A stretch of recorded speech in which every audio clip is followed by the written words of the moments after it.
Bonjour Benoît Schmitt, bienvenue. Vous êtes donc le président de Watt & Well. Vous venez de lever 10 millions d'euros, près de 10 millions d'euros. On va évidemment en parler dans un instant. Mais d'abord, j'ai vraiment une question de curieux. Comment ça marche, une batterie bidirectionnelle ? Bonjour. Donc effectivement, une batterie bidirectionnelle, ce qu'il faut avoir en tête, c'est qu'une batterie peut être chargée, mais elle peut être déchargée. Donc son objectif, c'est vraiment de stocker de l'énergie électrique. Et du coup, ce qu'on n'a pas forcément en tête, c'est que la batterie d'un véhicule standard, d'un véhicule électrique standard, permet d'alimenter une maison pendant 2 jours environ. Donc il y a beaucoup d'énergie stockée dans une batterie. Et l'intérêt de l'innovation qu'on propose, c'est vraiment d'utiliser ces batteries qui sont déjà là finalement, hein, qui ont été déjà achetées, dans le but finalement de les réutiliser pour soit alimenter sa maison, soit même aider le réseau électrique dans son ensemble à pouvoir passer des moments un peu difficiles de la journée où il y a des pics de consommation, par exemple. Mais alors, c'est la borne de recharge qui rend l'exploit possible, entre guillemets, ou c'est la batterie qui doit être différente ? Exactement, non, c'est une batterie standard, hein, ça marche pour tous les véhicules électriques. L'idée, c'est effectivement d'avoir une borne de charge qui vient faire 2 fonctions en une, hein, finalement, qui vient charger comme une borne de charge qu'on voit aujourd'hui standard, et puis qui vient aussi pouvoir extraire cette énergie de la batterie et la rendre au réseau. Nous, notre métier, c'est vraiment l'électronique de puissance, donc c'est ce qui a trait effectivement à la conversion de l'énergie. Et en fait, l'innovation qu'on porte, c'est de la faire dans les 2 sens. Et ça suppose que cette borne, elle soit un peu intelligente, c'est-à-dire qu'elle soit connectée au réseau, on puisse la mettre en service au bon moment, entre autres. Hein. Ouais, tout à fait. Il y a beaucoup de logiciels associés, hein, logiciels, beaucoup de protocoles, beaucoup de sécurité logicielle aussi apportée. Hein. On vient parler de cybersécurité, même parce que finalement, on devient un producteur pour le réseau électrique et il ne faudrait pas déstabiliser les réseaux électriques. Donc effectivement, il y a beaucoup d'intelligence, de l'électronique de puissance, et puis finalement, tout ça mis ensemble permet de rendre de grands services au réseau. Oui, alors justement, c'est un élément vraiment important sur lequel il faut insister. C'est quoi ? C'est en train de devenir un maillon crucial de la mobilité électrique, cette technologie. Parce que sans elle, on sait que les ruptures de charge, elles sont déjà là. C'est même pas l'avenir. On l'a vu en Californie au cœur de l'été. Donc c'est vraiment un enjeu majeur. Oui, c'est très vrai. Je pense que l'idée, c'est vraiment de renverser les choses et puis de faire que plutôt que la voiture électrique soit une contrainte pour le réseau, parce qu'il faut la charger à des moments pas forcément choisis. C'est vraiment de faire un tampon et puis finalement de devenir probablement le prochain standard. Alors ce qu'on envisage, c'est finalement que ça devienne le standard chez les particuliers, dans leur domicile et dans les entreprises où il y a des flottes de véhicules électriques qui vont grossir de manière très très importante. Donc l'idée, c'est là où la voiture stationne le plus, on va mettre à disposition un chargeur qui permet finalement de prendre l'énergie quand on en a besoin, de la rendre quand il y en a trop. Mais alors j'ai vraiment une question qui est une question d'utilisateur.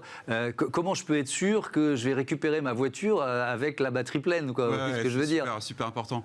Déjà, il y a beaucoup de logiciels, hein, ce qu'on a dit, donc il y aura des règles un petit peu d'usage hein, qui vont être mis en place par nos systèmes et par nos clients aussi, hein, qui sont les fabricants de bornes elles-mêmes.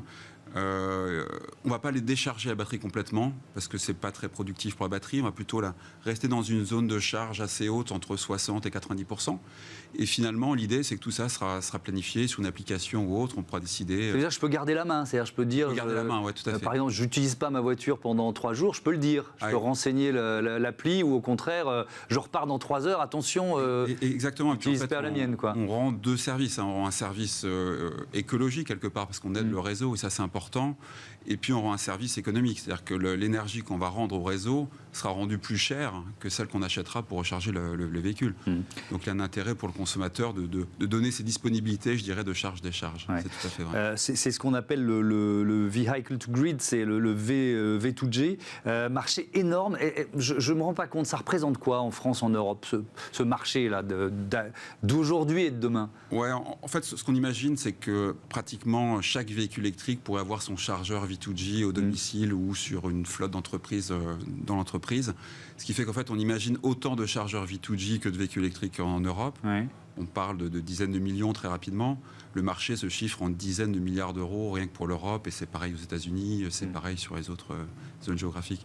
Donc c'est très rapidement des dizaines de milliards d'euros à horizon 2025-2030. Et ça explique évidemment aussi cette levée de fonds, près de 10 millions d'euros, je le disais. Auprès de quel partenaire et puis pour quelle stratégie ? Alors oui, on a effectivement eu la possibilité de choisir un partenaire. On cherchait un partenaire qui croit dans nos valeurs et à qui on soit bien aligné. Donc le partenaire principal de l'opération, c'est un fonds qui s'appelle Tilt, qui en fait est un fonds, le fonds de transition énergétique du groupe Siparex, et qui effectivement qui a compris que l'électronique puissance était vraiment au cœur de la transition énergétique. C'est vraiment le métier de base de la transition énergétique. Et puis c'est des industriels, ils cherchent à financer des boîtes industrielles, ce qui n'est pas le cas de tous les fonds, et c'est effectivement ce qu'on cherchait aussi. Nous on se positionne vraiment en industriel, c'est vraiment une partie forte.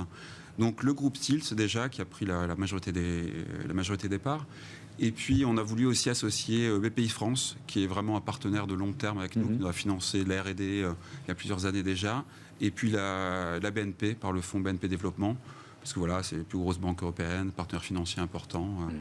Donc, et donc, la stratégie associée, le premier mot, c'est souvent recrutement. Est-ce que c'est aussi le premier mot que vous employez? Oui, recrutement. Alors, recrutement sur nos métiers pour la vente, déjà, parce qu'on veut se déployer beaucoup plus à l'international, sur la partie, particulièrement la mobilité électrique, les bornes de charge, mais on ne fait pas que ça. Et puis, la partie, on continue à faire la R&D, il faut qu'on continue à innover. On a aujourd'hui une des solutions considérées comme la meilleure du marché sur la borne bidirectionnelle. C'était validé par des experts américains, c'était validé en Europe. Mais bon, il faut rester à la pointe. C'est un marché qui va attirer pas mal d'intérêt. Et puis la production, parce que finalement, le point principal, c'est qu'aujourd'hui, on fabrique à peu près 1000 équipements par an. Notre objectif, c'est d'en faire très vite 10 000 et puis 50 000. Donc là, effectivement, on a des besoins d'investissement en production, en équipe et puis en stock aussi, en matières premières. Pour passer ce cap. Ouais. Vous fabriquez en France, d'ailleurs? On fabrique en France, oui. On fabrique en France à Pertuis, près d'Aix-en-Provence. On a monté une usine là-bas. Et puis, on travaille avec des partenaires qui sont majoritairement français, parfois aussi proches Europe, Italie, Espagne. C'est une valeur importante pour nous. On y croit beaucoup. Alors, il y a une autre dimension, j'en ai pas encore parlé, j'en ai pas parlé non plus dans les titres, c'est l'aérospatiale. Donc, vous dites, notre métier, c'est l'électronique de puissance, et vous vous êtes retrouvé sur le projet Ariane 6, c'est ça? Donc, pour faire quoi, en fait? Exactement, grande fierté pour Watt & Well. En fait, l'électronique puissance, c'est un métier transverse qui est partout. On électrifie tous les véhicules, alors les voitures, mais aussi les avions, les fusées même, les lanceurs. Et finalement, on se retrouve à faire une fonction critique pour le lanceur Ariane 6. On va être dans la partie deuxième étage, donc la dernière propulsion qui va mettre en orbite les satellites. Et on remplace une fonction qui historiquement n'était pas faite à base électronique par une fonction électrifiée. Donc pour nous, c'est un très gros projet d'R&D. Donc c'est un projet dont on finit le développement. On livre les premiers exemplaires pour les premiers vols, qui vont être maintenant très bientôt, 2023. Et puis on va aller plus loin, en fait. On va aller plus loin, c'est-à-dire qu'aujourd'hui, c'est une grande fierté, effectivement, comme je l'ai dit, d'équipe Ariane 6. Mais en fait, là, toute une myriade de mini-lanceurs, de micro-lanceurs qui arrivent. Ce qu'on appelle le New Space. Ouais, le New Space, c'est un gros secteur. Et en fait, tout ce qu'on veut proposer, c'est finalement proposer une brique de base, un équipement de base qui permet de propulser le New Space. Donc là, on est dans le deuxième étage d'Ariane 6, donc c'est le dernier brûleur, c'est ça? C'est le dernier brûleur, c'est là qu'on va vraiment mettre en orbite les satellites. Donc c'est une fonction importante pour la mise en orbite de constellations de satellites, ce qui est nouveau sur Ariane 6 par rapport à Ariane 5. Donc on est vraiment sur un sujet chaud et intéressant. Effectivement, et sur le New Space, on serait finalement sur tout étage, parce qu'en fait, les fusées sont faites de manière différente, et on pourrait être sur n'importe quel étage des lanceurs. Notre objectif, c'est vraiment de devenir l'équipementier de référence, équipementier européen, sur toute cette nouvelle génération de lanceurs, de mini et micro-lanceurs. Ouais. Je reviens au point de départ, c'est-à-dire ces bornes de charge. C'est une question que j'ai oublié de vous poser qui me semble importante. Donc vos clients, ce sont ceux qui commercialisent les bornes de recharge. Vous n'êtes pas en contact direct avec, je ne sais pas, par exemple, une entreprise qui voudrait installer des bornes de recharge dans son parking. Non, on fait du B2B, on traite avec des industriels. Et du coup, nos clients, c'est les fabricants de bornes de charge. Alors aujourd'hui, on est principalement sur les bornes de charge rapides, donc ce qui permet de charger un véhicule en 20 minutes, ce qui est un besoin fort exprimé par les usagers. Ouais. Par exemple, on est aujourd'hui c'est nous qui équipons le projet Métropolis, qui équipe tout le Grand Paris. Le Grand Paris, toutes les villes aux alentours de Paris sont équipées par un consortium qui s'appelle Métropolis.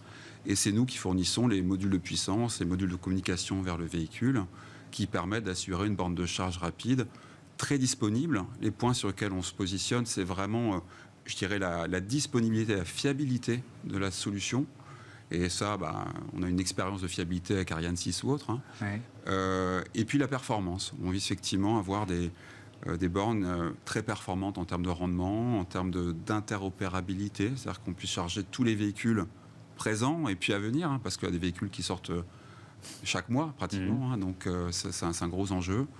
Et voilà. Et puis notre marché de demain, comme on l'a dit au début, c'est le V2G, c'est les bornes bidirectionnelles pour les usagers et pour les entreprises. Donc des marchés complémentaires finalement. Merci beaucoup, merci Benoît Schmitt, et à bientôt sur Bismart. Bon vent, alors on va dire ça pour Ariane 6. Je vous remercie. C'est l'heure de notre débat. Est-ce que vous connaissez la mention gaz vert dans le bâtiment? Peut-être pas, c'est maintenant.